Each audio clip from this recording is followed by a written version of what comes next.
টানা ব্যর্থতার পর চিরপ্রতিদ্বন্দ্বী আর্জেন্টিনার বিপক্ষে সুপার ক্লাসিকো ম্যাচে ৪-১ গোলে পরাজয়।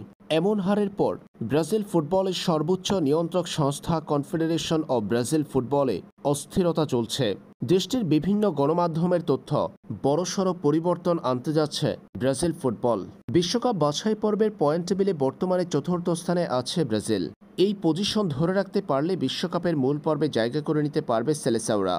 তবে সেই ক্ষেত্রে হাতে বাকি থাকা ৪ ম্যাচ থেকে অন্তত ২ জয় প্রয়োজন ব্রাজিলের। চিরপ্রতিদ্বন্দ্বী আর্জেন্টিনার বিপক্ষে ৪-১ গোলে পরাজিত হওয়ার পর ব্রাজিলের একাধিক গণমাধ্যমের তথ্য বলছে ডেরিভল জুনিয়রকে নাকি ছাঁটাই করতে যাচ্ছে ব্রাজিল ফুটবল।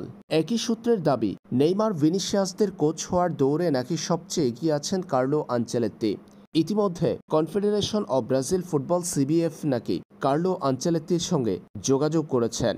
ব্রাজিলিয়ান সংবাদ মাধ্যম গ্লোবের প্রতিবেদনে বলা হয়েছে, ডেরিভল জুনিয়র ক্রমশ আস্থা হারিয়েছে ব্রাজিলের ফুটবল ফেডারেশনের। সবশেষ উইন্ডোতে ব্রাজিলের ব্যর্থতা ডেরিভল জুনিয়রকে ছাঁটাই করার জন্য ঐক্যমতে পৌঁছেছে ব্রাজিল ফুটবলের একাধিক কর্তা ব্যক্তি।